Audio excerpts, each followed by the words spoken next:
It's time for the Brad LaFrette Show. For the Brad LaFrette Show interview of the week.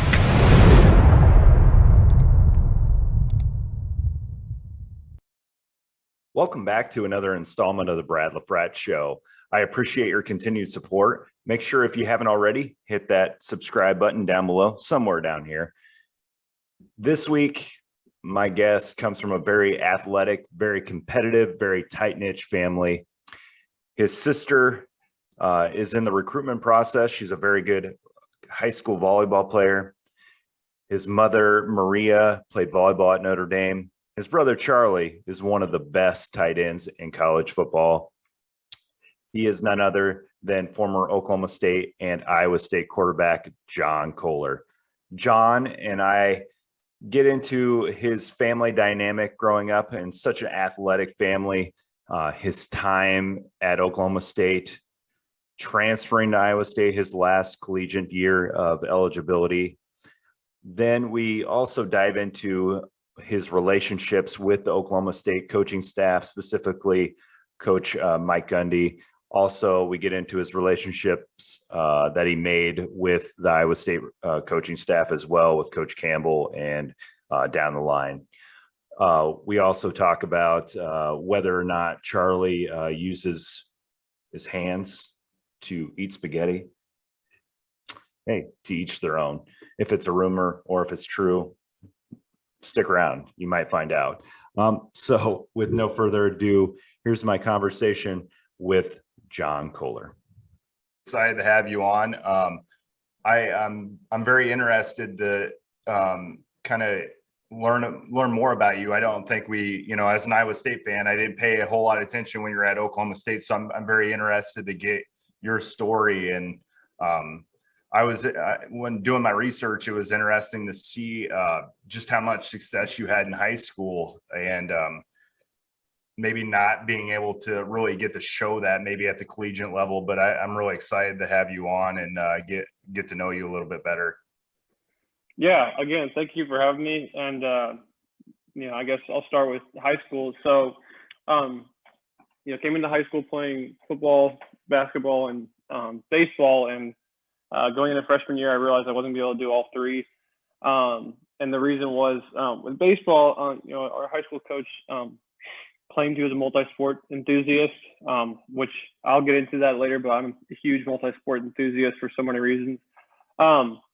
But I quickly came to realize and learn the hard way that anytime if the practice or walkthrough or whatever for, let's say, a basketball scrimmage, I was automatically sitting out the next game.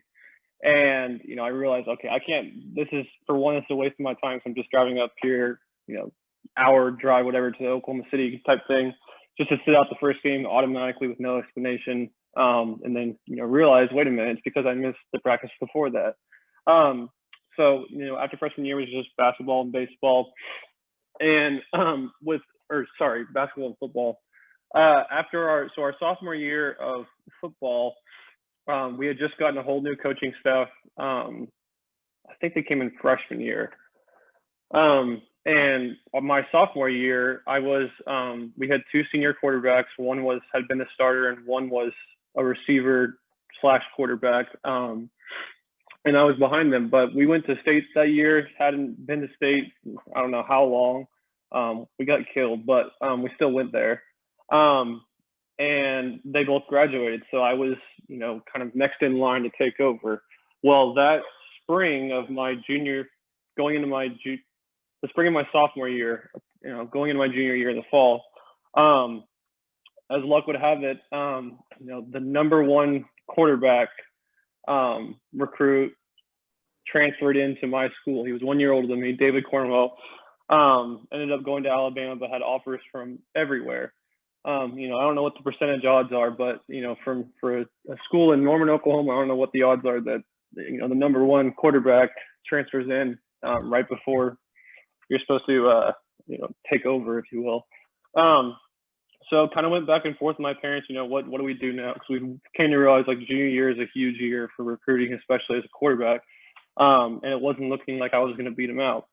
And, we went back and forth on, do I transfer? Do I just move positions? Or, what do I do kind of thing? And ultimately, after, talks with my parents and coaches, we realized that our values and beliefs and were team first priority.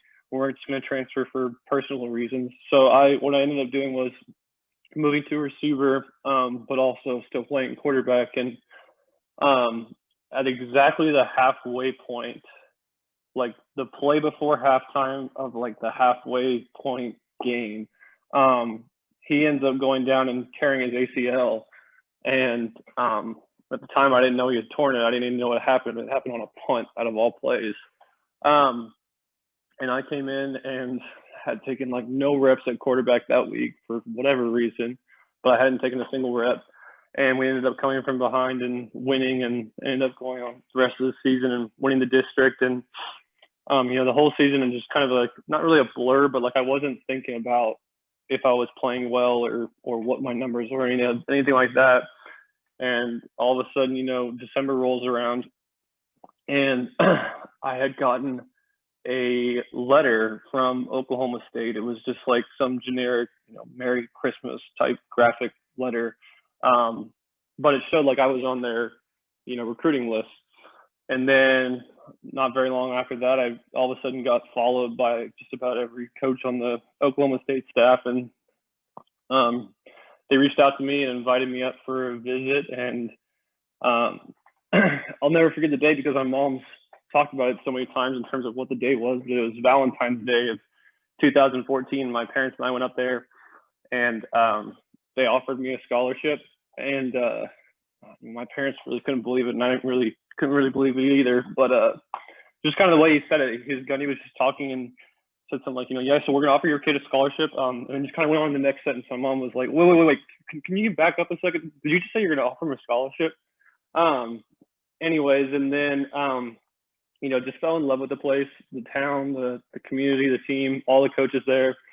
And was a pretty easy decision for me, not just because of how much I love the place, but clearly how much they trusted me. Because with recruiting, a lot of times, like you'll see coaches, follow kids and show interest, but they want to wait to pull the trigger and offer them until they get that validation of what they're seeing on film by another school also offering him.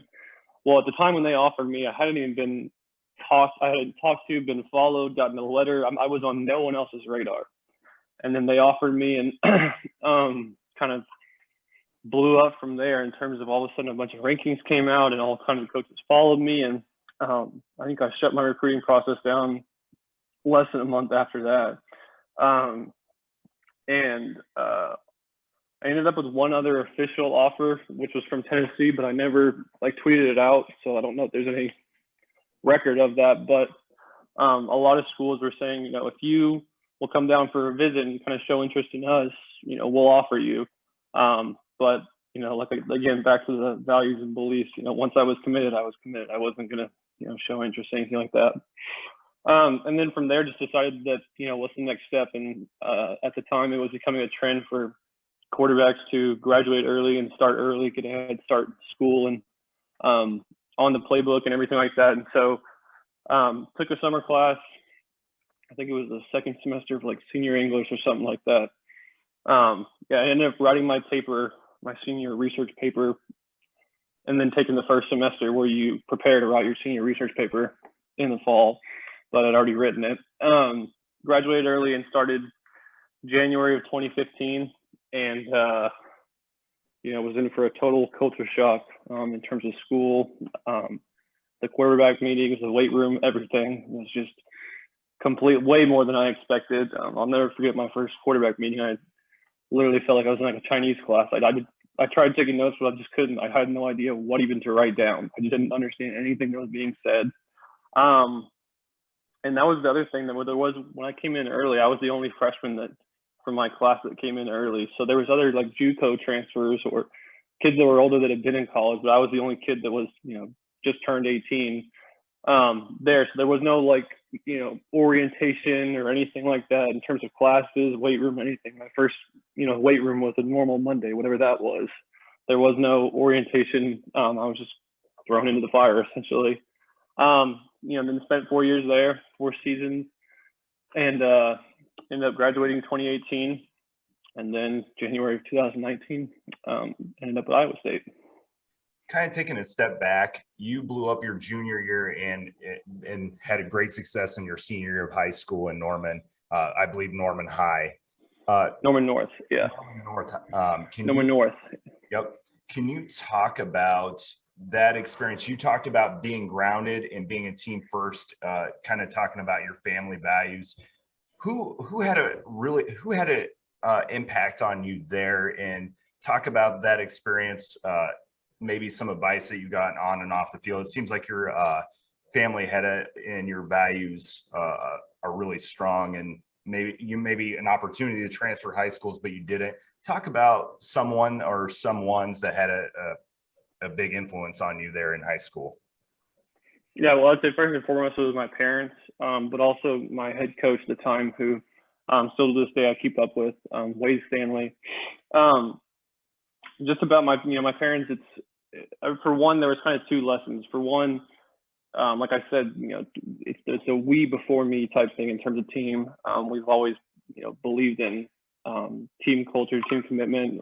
We consider our family a team, but also just, in terms of our faith, that everything happens for a reason. It's all part of the plan. And when you try and make things happen your way, like by transferring, you're not going according to the plan.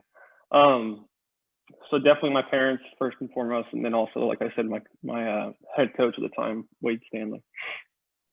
You also mentioned that you're a multi-sport athlete playing basketball and baseball. How did that help you prepare not only for football but in life generally? I know Coach Campbell is a big fan, or he believes in the component of the multi-sport athlete. Maybe it helps you prepare mentally when you're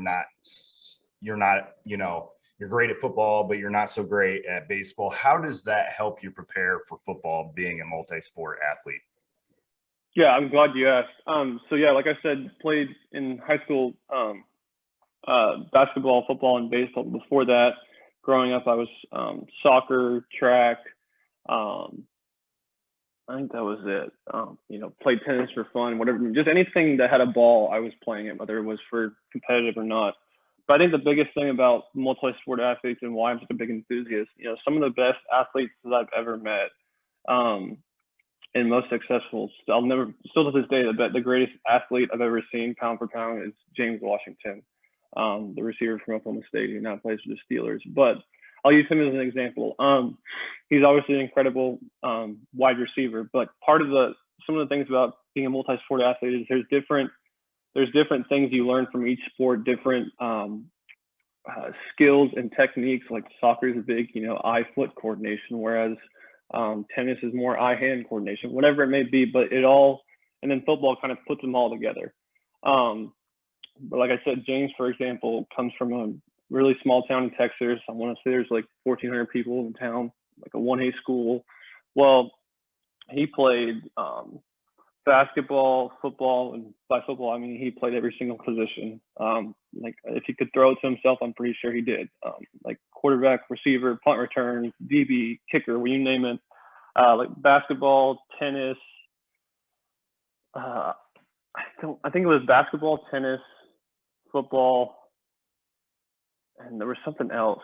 He's a black belt in Taekwondo, but he was a state champ in all of them. And like I said, he's hands down the best athlete I've ever seen. The kid would just do stuff at practice that if anyone else did it, it was like everyone stopped what they're doing and kind of, wait, did that just happen? But for him, it was like, oh, it's just James. He does it every day. But like I said, I think another part of being a multi-sport athlete is you're going from season to season. Like there really is no off season. So you're completely focused on whatever sport you're in right at that moment. And then you're transitioning into the next one and you're in that same zone. You're still just as focused because it's season. There is no kind of sit back and relaxed. You got to be on top of everything basically because you're going from season to season. And then if you're doing it in high school, you got to maintain your schoolwork too. You mentioned schoolwork. You're also a very complete student athlete, and you produced in the classroom. What advice do you have for a student athlete in terms of laying the groundwork academically in high school? What advice would you give someone that isn't quite sure? I know I have a degree in education. I'm not I don't use it anymore in terms of my 9-to-5 job. But how important is laying that groundwork at the high school level before you get to college?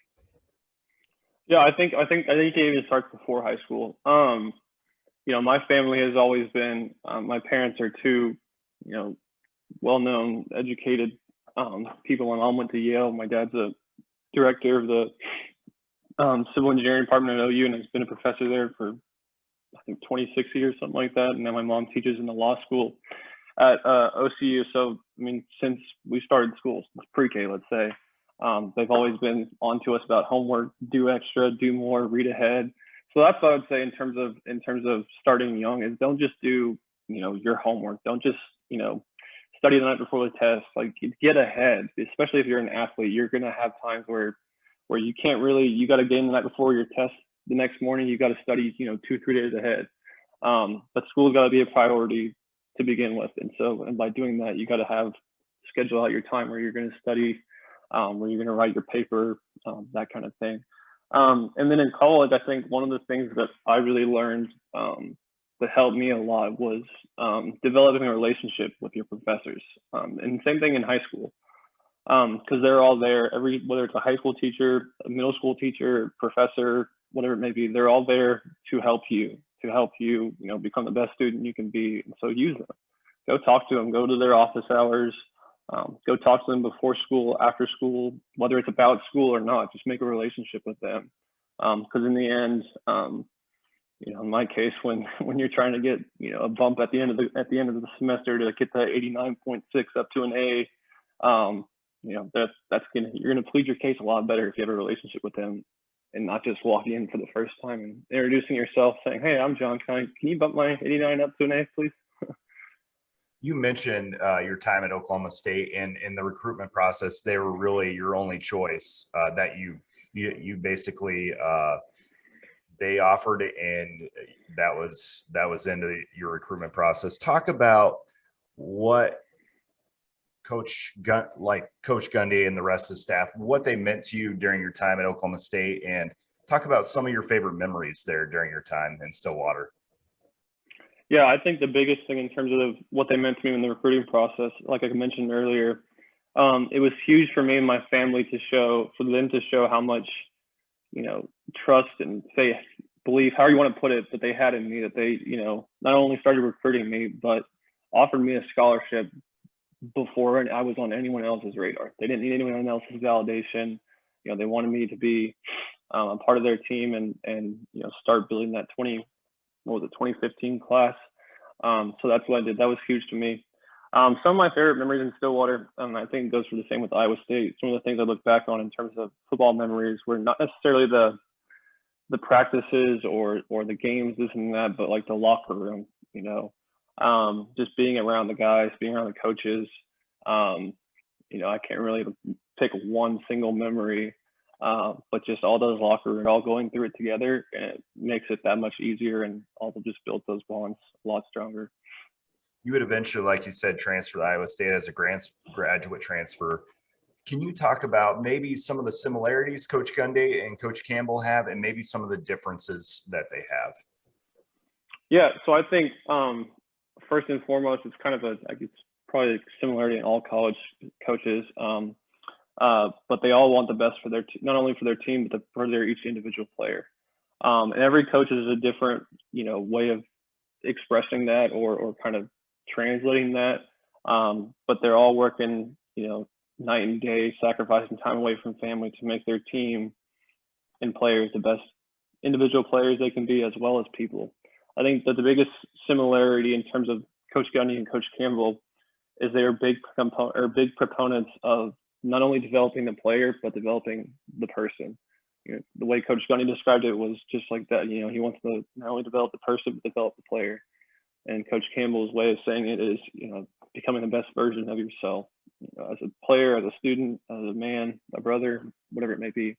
And they truly believe that. And they brought in, Coach Gundy, a little different than Campbell, but Coach Gundy had staff that some of our strength coaches would bring in all different kinds of speakers, whether it was about saving money and investing money and stuff that didn't have to do with football, but just about life. As part of that, developing the person and the player program. Whereas Coach Campbell, just everything that he talked about every day was, to being the best version of yourself. And it wasn't just words; he led by example too. Because every day he's becoming the best version of himself too. There is a new transfer rule that just COVID, I think progressed a lot of things in the world of college athletics. There's a new transfer rule. Student athletes are allowed one. I don't know if you want to say free is not the correct term, but an opportunity to transfer once within the confines of the new rules in the NCAA. And what are your thoughts on that new you finished your coursework and have your undergraduate degree from Oklahoma State. Before we get into why you made that move, what are your thoughts on the new transfer rule? Do you like it? Do you not like it? Do you wish it would stay the same? What are your thoughts on that move? My whole thing on the transferring, and I've always felt this way, before I transferred, I want to say even the year that I transferred, it was a rule change where you couldn't go from conference to conference, but when I did, we were allowed to. These coaches are allowed to up and leave at any point for all kinds of money, for good reasons, bad reasons, get out of bad situations, whatever it may be. But in the past, if a player wanted to transfer to another school, for what they believe was a better situation for themselves, whether it was more playing time, better academics, better coaching staff, better team they got along with, whatever it was, they wanted to transfer for a reason to be, have a better situation for themselves. They were punished and had to sit out a year. I completely disagree with that because, like I said, these coaches that are part of these programs too, and not to mention are getting paid the money. Now that's a little bit different, but back then the players weren't getting that money. But if a player wanted to do it, and most of the time, a lot of those coaches were transferring just for the money. Or not transferring, but changing positions, changing schools, whereas the players were wanting a better situation for themselves. And so, yeah, I'm a big proponent of letting kids, go where they want to go, where they believe they're going to have a better opportunity for themselves. Again, whether that's school, football, locker room, get along better with the coaches, whatever it may be. I feel 100% same way about that move. I'm glad they did it.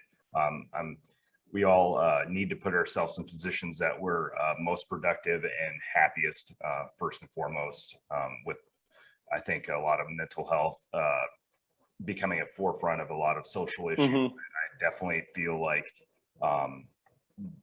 where you're happy, you're going to be most productive. And I'm happy for the change and the rule.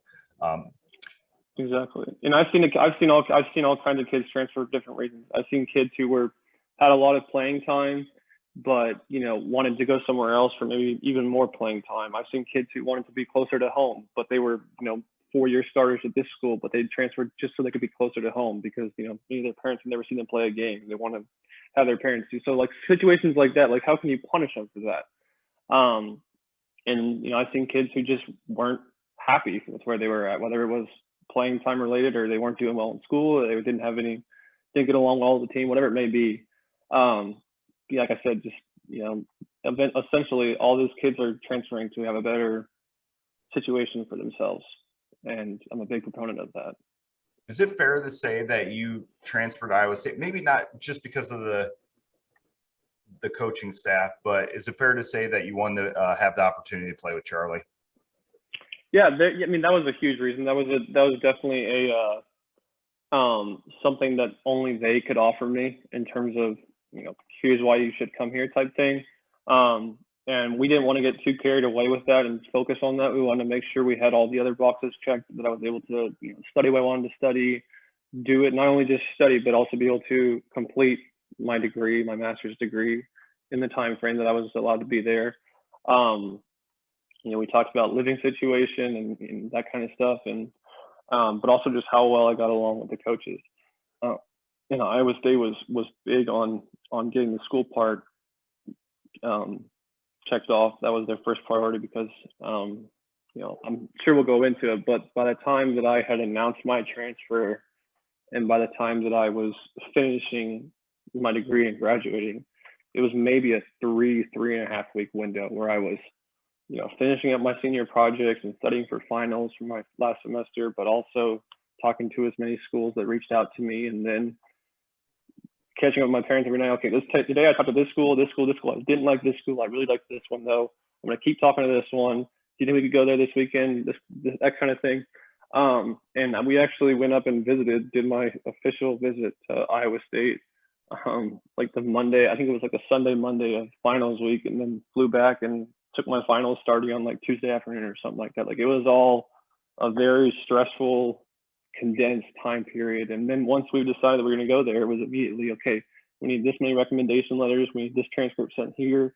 We need you to write this essay.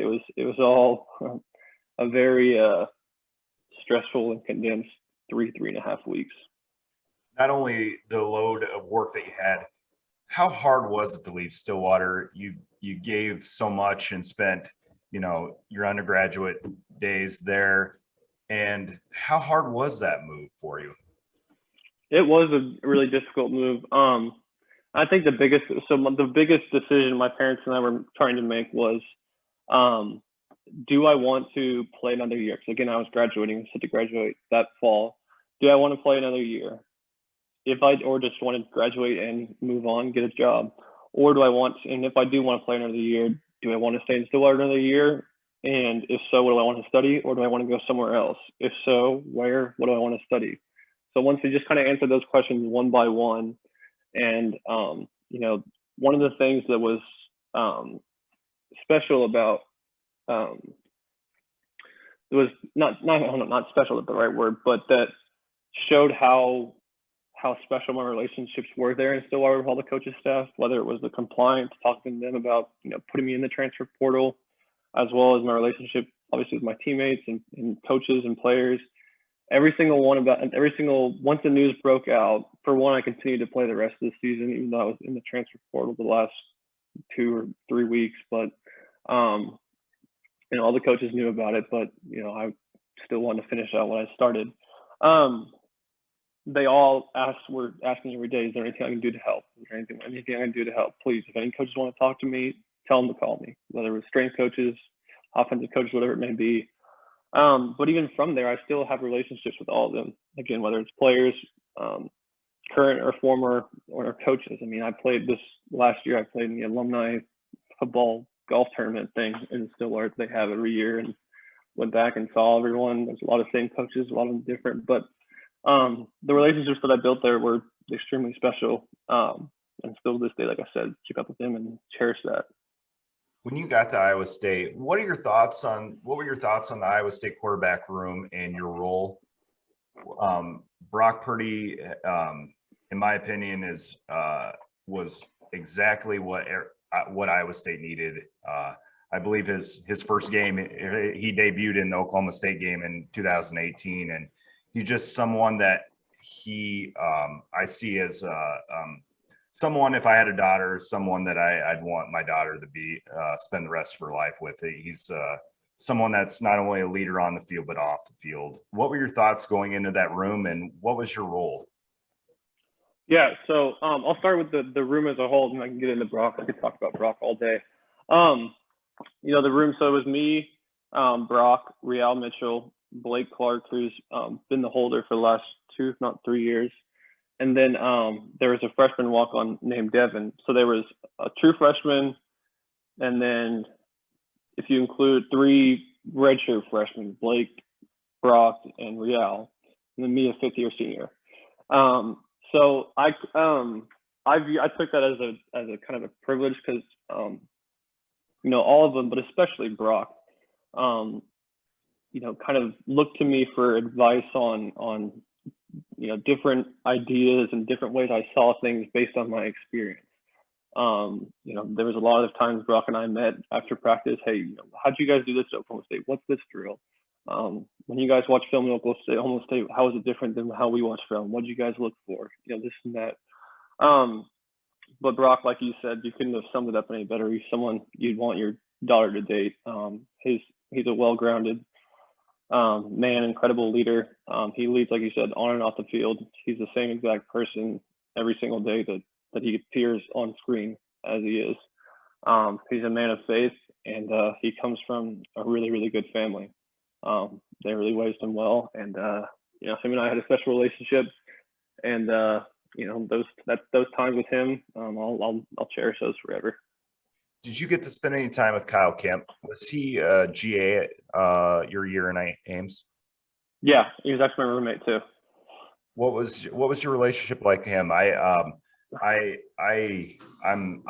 always have a ton of respect for Kyle and the way he handled his business, especially when he came back the following year after the success he had in 2017, getting hurt, then Brock coming in, and Zeb for Nolan for a couple games there.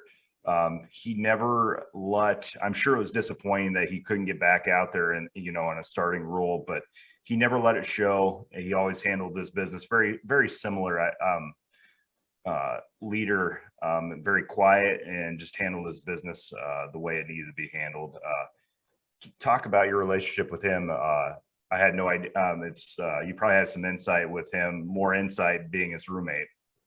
Yeah, so I did room with him. I didn't room with him the whole time. He moved in, I think, my last semester there, something like that, maybe last semester and a half. I'm not exactly sure, but it was him, Chase Allen, Sam Harms, who was a former tight end too, and then Nathan Fignani, who was I don't know why I just said Nathan. I've never called him that in my life, but Nate Fignani, he was a former student assistant coach, and anyway, so yeah, but Kyle, that whole situation where he essentially was like, Brock's better than me, he deserves this more. That's something that has gotten a lot of highlight, but not as much highlight as his let's say win over OU. That took more. That shows more about who Kyle is to say, look, I'm going to step aside. He deserves this. Is better for the team. That's that team before me mentality I was talking about. But also, like you said, he's someone that leads by example, and that's an example he set, and that's something that I'm sure was very difficult for him. I can imagine, but it's also that's the type of person he is. Like you said, he's very quiet, keeps to himself, but he leads by example. And just like Brock, he's the same person every day. He never changes. You've seen a lot of football, and Kyle, very similar to Kyle. He moved he's on the coach, him and along with the likes of Joel Lanning. Yeah, Joe Lanning. All right, have moved into that coaching role. Thank you. It's is that something that you would like to pursue? You've seen a lot of football. Is that something that you would like to pursue, or maybe you are pursuing? Getting on the side? Yeah, I've gone back and forth with it. I've never pulled the trigger on it. I'm kind of dipping my toes in the water right now by doing some private quarterback lessons, and did one of my friends and I in Tulsa ran like a youth football camp all summer, and then from there started doing lessons on the side. And I think the way I look at it, I mean, would I like to do it at some point? Yes. It's just a matter of when the timing is right and what the situation is and where it would be. But it is something that I still think about in the back of my head. And the reason why, for one, I love football. But also I feel like, like you said, there's a lot of things I've seen, a lot of football I've seen that kind of the reason I was, wanting to do quarterback lessons. There's a lot of information that I have that if it's not passed on to someone, I feel like it's coming out of waste. Because, it's all about, building the next generation. It seems like kind of moving forward, it seems like, Texas and Oklahoma are heading to the SEC. Do you have, I know the quote unquote, the remaining 8 teams, whether they make that move after this year, which I think is more likely than not, or they make the move after the 2024 season. Do you have, I know players, when they made that move, I've seen a few Iowa State players kind of talk about, and in Cryptic talking about, they had some really good stories from times that they've met up with Oklahoma and Texas. I know Iowa State fans, the horns down movement is very strong, and I contribute that. You better be careful. You can make some Texas fans cry by saying that. But do you have any interesting stories from both programs are very good. Do you have any interesting stories from your time, whether it was in Stillwater playing Texas or Oklahoma, or your time in Ames? Do you have any interesting stories that you can share with us? Yeah, for one, I'll start with, my 5 years of college football. I was 5-0 against Texas, but unfortunately 0-5 against OU. And I would kill to have at least one against OU, just because being born in Norman. But with Texas, it was always interesting. There was all kinds of talk, all kinds of, oh, they're back this year, that kind of stuff. I see the most interesting story was, it was my 2018, my last year there. We were not supposed to beat them. I want to say they were number 7, something like that. It was our homecoming, and sold out stadium, and we ended up beating them. And so we're in it's like victory formation, and one of their I think it was their defensive end, some kid that had been just talking the entire game, and was talking on Twitter leading up to the game, and everyone was seeing it. He was just yelling like at our players, like I'm coming for you type thing, but we're in victory formation, like the game's over. And as you've seen in victory formation, it's just snap the ball, take a knee. Everyone just stands up. No one like even hits anyone. Well, he comes like running full speed into our backfield and like tries to tackle one of our receivers. And then he's the only Texas player that crossed the line of scrimmage. He's in our backfield. So obviously our entire offensive line just turned around and just made sure he stayed on the ground. And then Herman came out screaming, telling Gundy to get his players off his player, even though that his player started it. And then it looked like they were going to fight that whole thing. But that was a kind of a had to be there moment. Not had to be there, but you can go back and watch it and it's still just as exciting. But being on the sideline and kind of hearing the verbiage that was being talked was a one-of-a-kind experience. Going along those lines, there's going to be conference realignment. Who knows what's going to happen?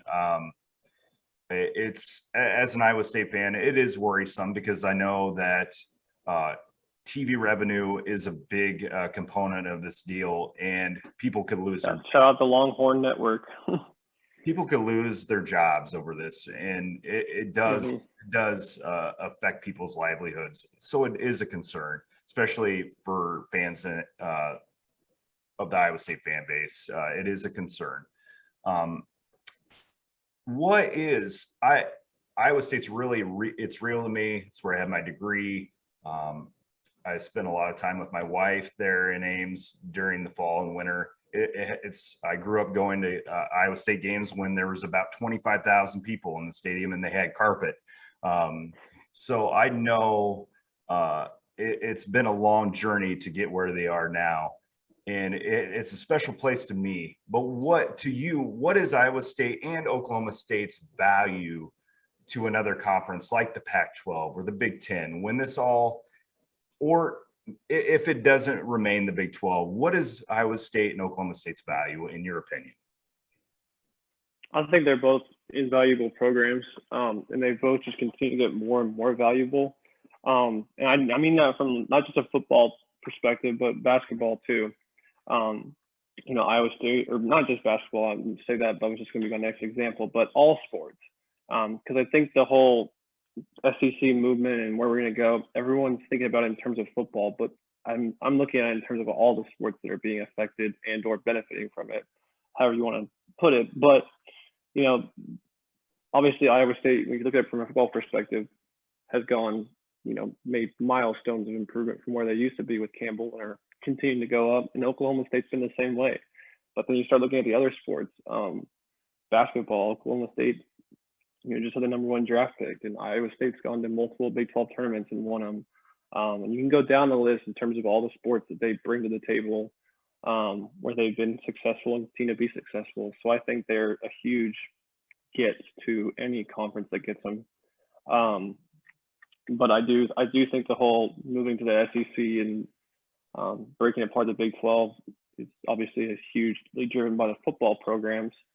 But I mean, look at all the other, like you were talking about, the people that might lose their jobs in the broadcasting and stuff like that, but also the other sports like are all the other sports that are leaving with that university, with OU or Texas, going to benefit from it like their football programs are? I don't know if they are. I mean, I don't know enough about the other programs and conferences in terms of other sports outside of football, but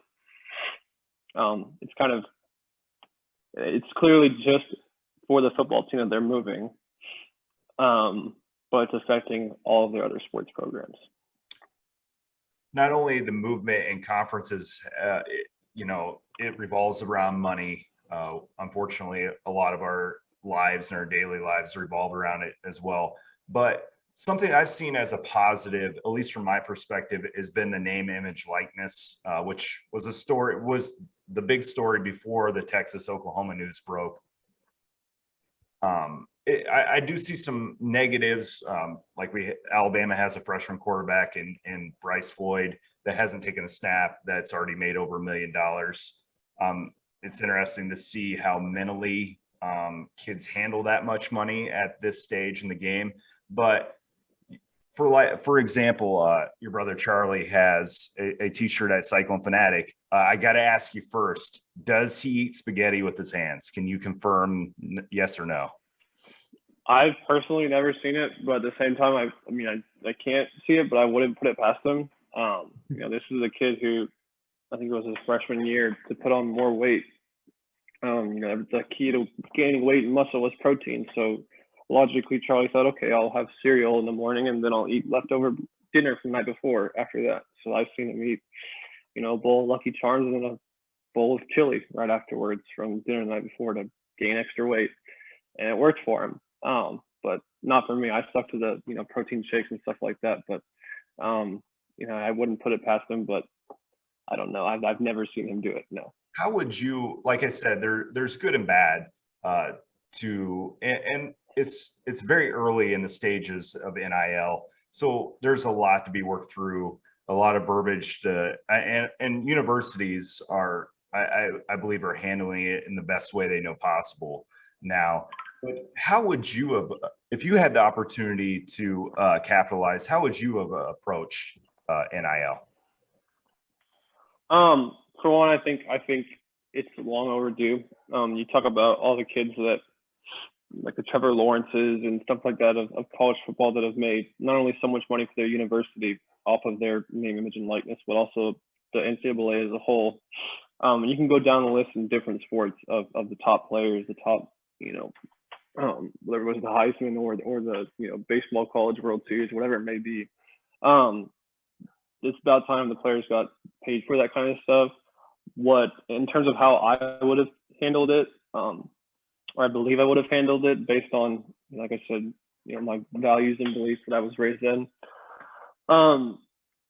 is picking my school still the same way that I went through picking my school, in terms of, what's the best situation for me in terms of football, academics, culture, that kind of stuff, and not made it about where do I have the most opportunity to make the most money. If I go to Bama and don't play, I can still make the most money there. That makes the most sense for me. Like stuff like that. I'm afraid that that's going to turn into the new recruiting game of not only where do I have the best opportunity for as a player, as a student, whatever it may be, but the main focus, where can I make the most money, or where can they offer me the most money?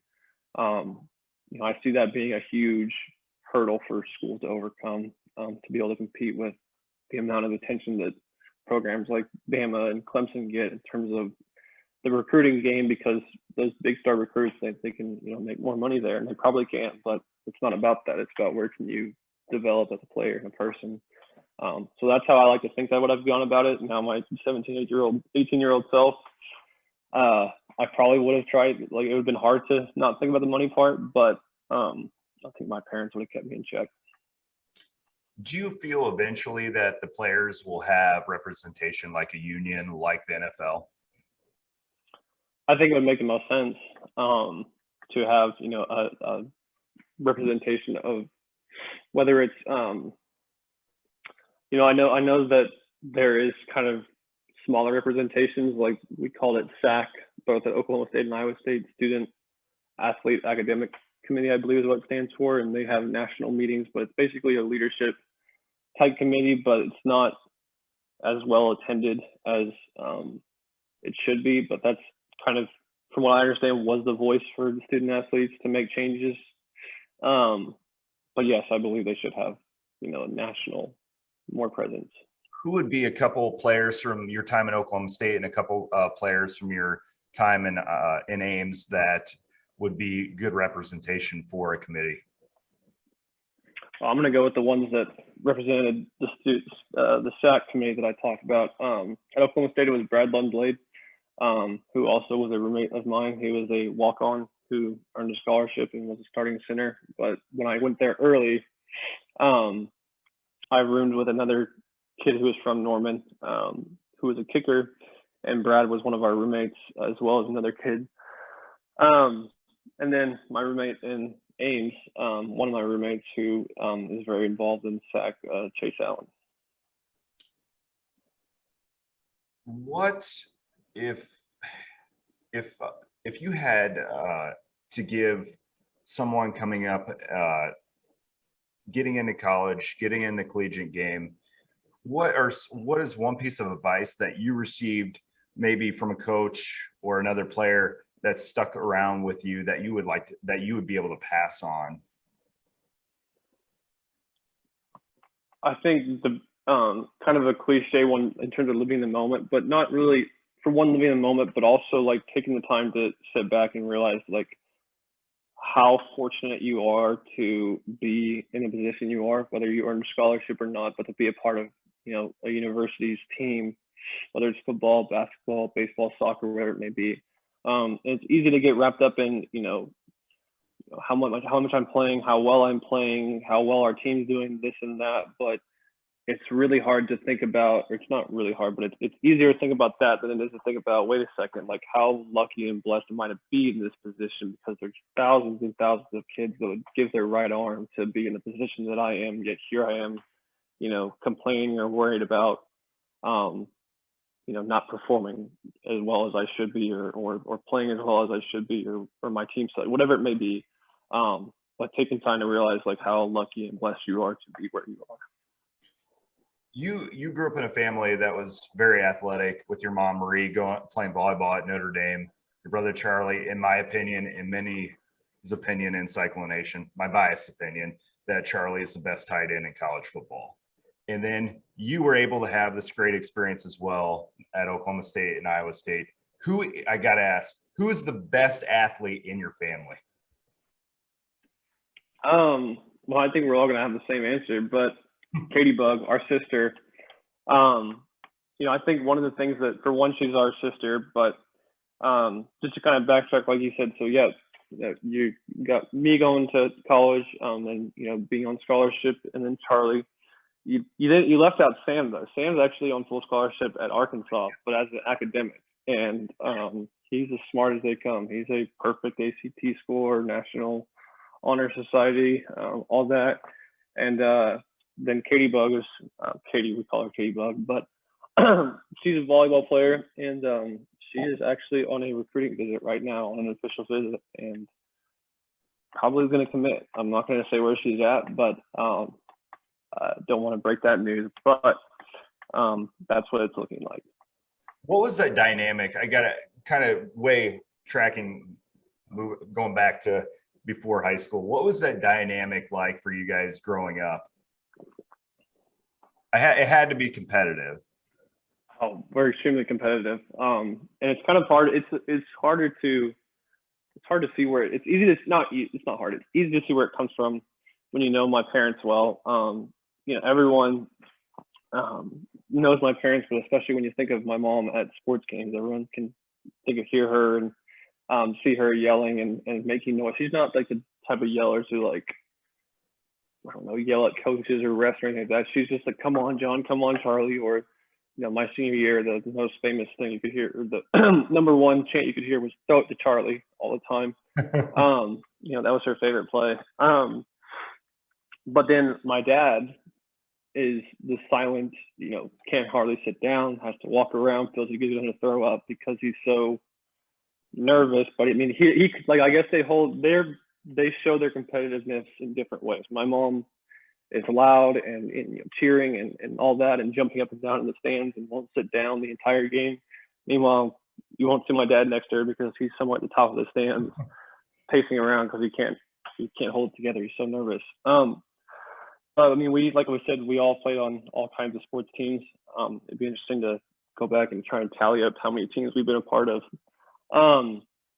We played a lot of board games, or games in the driveway, pickup games that got out of control, and the Monopoly board was flipped up, or someone comes in with a bloody nose, and whatever it may be. But everything was competitive, and still is. And but at the same time, we also all support and cheer for each other in every aspect, whether it's school, sports, relationships, whatever it may be. We're all each other's biggest supporters, and I think that's really special about us. Before we wrap up our conversation, there's a couple questions that I ask every one of my guests. And first, we all have inspirations for what we do.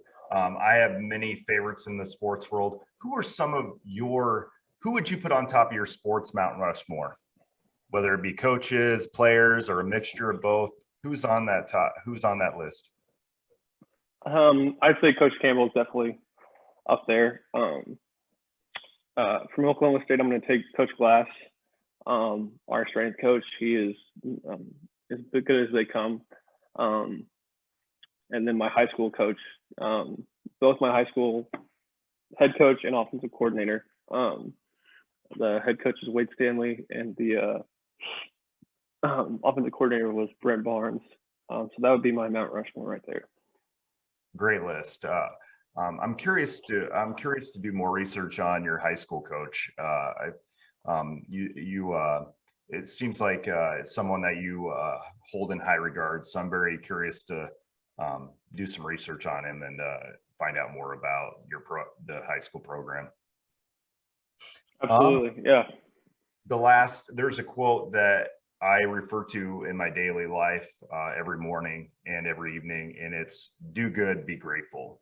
What are 3 things that you're grateful for? I think first and foremost would be my family. Without them, I wouldn't be where I'm at today. I'd say the second thing would be my faith in general. Actually, I'm going to put that one. That should be first. But part of my faith is my family because we've been so grounded. And third, I'm going to say I'm thankful for my story up to this point. All the highs, the lows. They've put me.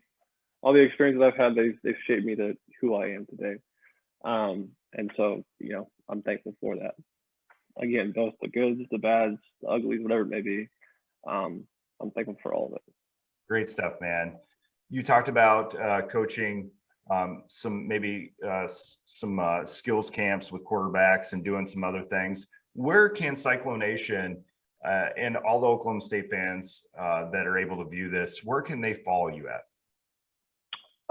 So on Instagram, my personal stuff. Where can they follow you on social media? Yeah, so I'm on Instagram and Twitter. My Instagram is let's see, John_Kolar, and then my Twitter's not pulling up right now. I saw you had tweeted me before, but that's my Twitter @name. But yeah, those are mostly the ones that I'm on. I'm on Facebook too, but I don't really ever get on it. Well, John, as an Iowa State fan, I appreciate all the time and effort that you made to not only make yourself better, but I also appreciate all the time that you made to help move the Cyclone program forward. I'm so excited for September 4th. Are you going to be able to make it up the Ames this year? Yeah, I went to all the games last year, home and away, and as of now, that's the plan. I know September 4th is home, and then we already have our trip booked for Vegas the next weekend, I believe.